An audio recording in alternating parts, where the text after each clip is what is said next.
सभी चैनलों के दर्शकों और श्रोताओं का बहुत बहुत आभार एवं धन्यवाद करता हूं। और आपका भी जो आपने मान सम्मान दिया उसके लिए आपका बहुत बहुत आभार एवं धन्यवाद। आप जनहित के मुद्दों को हमेशा उठाते रहते हैं, इसके लिए। आप जिला पंचायत सदस्य तो हैं, लेकिन आपके पास उत्तराखंड सरकार की एक बड़ी जिम्मेदारी भी मिली है। जिला पंचायत सदस्य संगठन उत्तराखंड के प्रदेश उपाध्यक्ष बने आप। तो सबसे पहले आपको बहुत बहुत बधाई। और किस तरह की अब आप जिम्मेदारी संभालते हैं आप अपने ऊपर? धन्यवाद। सबसे पहले मैं बहुत बड़ी जिम्मेदारी है, हमें इतने जिला पंचायत सदस्यों का आशीर्वाद मिला है। मुझे उत्तराखंड जिला पंचायत सदस्य संगठन उपाध्यक्ष की जिम्मेदारी दी गई है। तो मैं इस जिम्मेदारी को अपनी पूरी ईमानदारी एवं कर्तव्य निष्ठा के साथ, जितना मुझसे होगा पूरी मेहनत के साथ इसके लिए काम करूँगा। जी, अभी मुझे ये जो जिम्मेदारी मिली है उत्तराखंड प्रदेश उपाध्यक्ष की, तो सबसे पहले मेरी अपनी ओर से जिम्मेदारी है हमारी जिला पंचायत सदस्यों के पूरे प्रदेश में कि हमारे 8-9 महीने लगभग हमारे कार्यकाल के हो गए हैं, लेकिन अभी तक हमारी डीपीसी मेंबरों की समिति नहीं बनी है, ना सदस्य चुने गए हैं। क्योंकि जब तक जिला नियोजन समिति के सदस्य नहीं बनेंगे तो हम जिला पंचायत कैसे आगे अपने क्षेत्र में विकास करने का काम। और द्वितीय जो हमारा विषय है, आप देखिए हमारा बगल जो स्टेट है हिमाचल में, वहाँ जिला पंचायत सदस्यों को मानदेय मिल रहा है, लेकिन हमारे उत्तराखंड में अभी हमारे जिला पंचायत सदस्यों का कोई मानदेय नहीं है। हमारे पास इतने संसाधन नहीं होते, क्षेत्र बड़ा होता है लेकिन संसाधनों का अभाव होता, हमें ना कोई भत्ता मिलता है, ना कोई हमें वेतननामा मिलता है। तो हमारी ये सेकंड मांग ये भी है कि भाई हमें जिला पंचायत सदस्यों को उचित मानदेय की व्यवस्था की जाए। और जो थर्ड हमारा है कि देखिए कई शहरों के मुकाबले गाँव में कम बजट का आवंटन हो रहा है। जय हमारा राज्य वित्त हो, 15 वित्त हो, तो हमारी ये है कि भाई राज्य वित्त की जो आप राज्य वित्त हमें दे रहे हैं उसकी वो जनसंख्या आधार पे नहीं, क्षेत्रफल के आधार पे उसका आवंटन हो। क्योंकि क्षेत्रफल उत्तरकाशी का बहुत बड़ा क्षेत्रफल, बात आज उत्तरकाशी की नहीं, हमें प्रदेश की जिम्मेदारी मिली है। तो हम पूरे प्रदेश की बात करें कि जो हमारा राज्य वित्त है, चाहे 15 वित्त है, इसमें थोड़ा सा बढ़ा दिया जाए। क्योंकि हमारे पास क्षेत्र बहुत होता है, गांव बहुत होते हैं, लेकिन संसाधन और हमारे पास बजट कम होता है। तो हमारी सरकार से ये भी मांग रहेगी कि भाई हमारे 15 वित्त को, राज्य वित्त को बढ़ाने का काम करें। देखिए उसी के विषय में मैंने आपसे कहा कि हमारी पहली मांग यही है कि हमारे 8-9 महीने हो गए, लेकिन हमें अभी तक हमारा डीपीसी मेंबर का चुनाव नहीं हुआ, जिला नियोजन समिति सदस्य का। तो हम मुख्यमंत्री से भी तुरंत हम इसके बाद समय लेंगे। पहली हमारी वरीयता यही है कि हम मुख्यमंत्री सरकार को हम ये अवगत कराएं कि जो हमारे जिलों में नियोजन समिति सदस्यों के गठन होना, उसका गठन आप जल्दी कराएं ताकि क्षेत्र में विकास की गति को आगे बढ़ाया जाए। और सेकंड बात है, आजकल जिला प्लान की बैठकें हो रही है, तो हमारा ये भी सरकार से निवेदन रहेगा कि जो जिला प्लान की जो बैठकें हो रही है उसमें जिला पंचायत सदस्यों को भी महत्व दिया जाए, उनके भी प्रस्ताव लिया जाए। क्योंकि पंचायत की सबसे बड़ी कड़ी एक जिला पंचायत सदस्य है। क्योंकि आगे चुनाव है, तो चुनाव में भी एक वोट बैंक अपना जिला पंचायत सदस्य का रहता है, उनके साथ जनता का वोट बैंक रहता है, 10-20 हज़ार का, 30 हज़ार का प्रतिनिधित्व करते हैं। तो हमारी ये भी मांग रही कि जो जिला प्लान अभी बैठकें हो रही है जिला प्लान का, मैं अपने समस्त जिला पंचायत सदस्यों को उचित बजट देने के कृपा करें। थोड़ी वार्ड से आप जिला पंचायत सदस्य हैं और लगभग 20 के आसपास गांव उस वार्ड में आते हैं। क्या कुछ मुख्य समस्याएं आप उस क्षेत्र की देखते हैं जो कि जिस पर आप काम करना चाह रहे हैं या फिर आगे आप काम करना चाहते हैं? देखिए अभी बहुत सी समस्याएं हैं क्षेत्र में। पहले नेटवर्क की समस्याएं हैं, रोडों की अभी समस्याएं हैं, और कनेक्टिविटी से भी हमारा क्षेत्र बहुत दूर है। तो लगातार हम हर विषय में काम कर रहे हैं, हर समस्या के लिए काम कर रहे हैं। चाहे नेटवर्क की बात हो, नेटवर्क बीएसएनएल के लिए भी हमने काम करा, अभी बी सेट लगाने का काम किया। जियो के लिए भी हमारी फाइल जा रखी है, उसको भी हम जल्दी ही उसको भी लगाने का काम करेंगे। और जितने भी सड़कें इनके डामरीकरणों के लिए हम काम कर रहे हैं कि क्षेत्र कोई भी गांव ऐसा ना छूटे जहाँ न रोड ना हो। या लाइट के लिए भी हम काम कर रहे हैं, विद्युत के लिए, कि प्रत्येक गांव में जहाँ जहाँ जो क्षेत्र अभी छूट गए हैं हमारे, जहाँ लाइटें नहीं है वहाँ भी लाइट पहुँच सके, जो मेन मुद्दे हैं। अच्छा, जैसे आपका जो ब्लॉक है मोरी ब्लॉक, क्योंकि वर्तमान में विधायक भी भाजपा सरकार के हैं, प्रमुख भी भाजपा सरकार के हैं, जिला पंचायत जो अध्यक्ष हैं वो भी भाजपा सरकार के हैं, और आपके पास भी बहुत बड़ी जिम्मेदारी, आप भी भाजपा से हैं।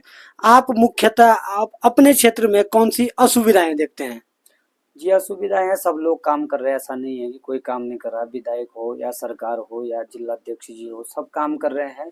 लेकिन बहुत विकट परिस्थिति थी, कभी आज तक कुछ विकास नहीं हुआ था, बहुत सी समस्याएं रही थी। दूरस्थ क्षेत्र है, पहाड़ी क्षेत्र है, तो लगातार मेरा भी अपना भी प्रयास है कि भाई हमें जो अभी हमारी समस्या है उसको सरकार तक पहुंचाए और इनका निस्तारण करें।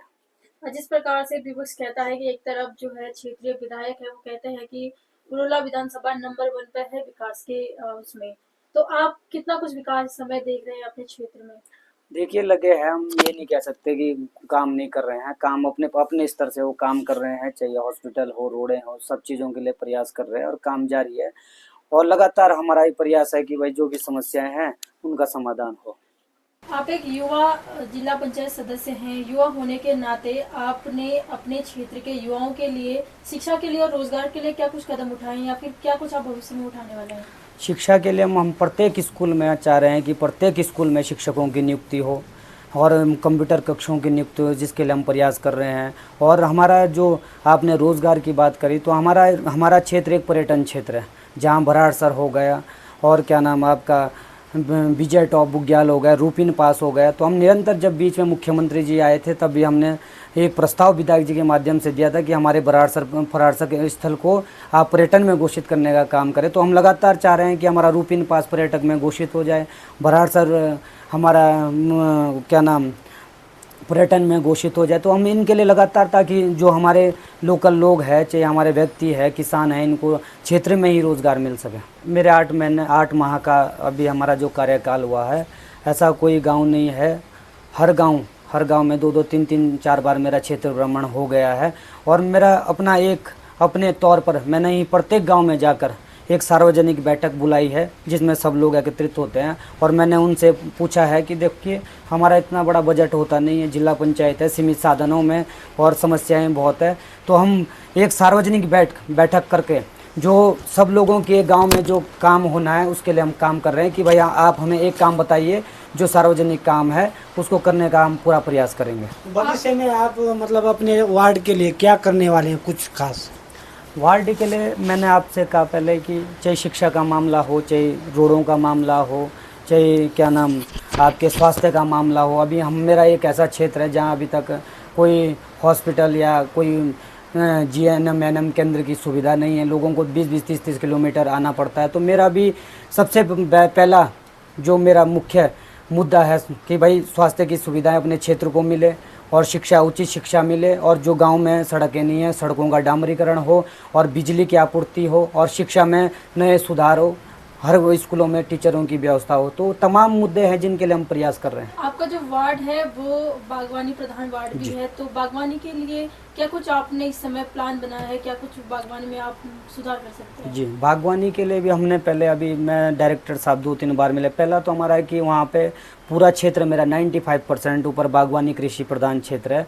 तो हमने कोल्ड स्टोर के लिए बात करी, और हमारा जो उद्यान जो मिनी केंद्र होता है वो हमारा नेटवाड़ मोरी आना पड़ता। तो मैंने ये भी बात रखी कि हमारा जो मिनी केंद्र है उसको हमारे दौणी न्याय पंचायत में बनाने का काम करें, ताकि लोगों को दवाइयाँ टाइम से मिल जाए। और जो भी क्या नाम पेड़ पौधे देते हैं, जो भी प्रोवाइड करती है सरकार हमें, चाहे उद्यान की हो, चाहे कृषि की हो, बीज हो, जो भी हो, ताकि लोगों को गाँव में ही मिल जाए, उस चीज़ के लिए हम प्रयास कर रहे हैं। जी बहुत जी। और जो मोरी की जनमानस है, वहाँ की जनता है, उनके लिए क्या संदेश आपका रहेगा? मेरा यही संदेश है कि जितना जो भी क्षेत्र की समस्याएं हैं उनको समाधान करना पहली वरीयता मेरी है कि जितनी भी हमारी समस्याएं हैं उनका समाधान हो। क्योंकि लोगों ने हमें एक गरीब परिवार से इसलिए चुना है कि भाई हमारी जो हमारी जन समस्या है उनका समाधान होगा।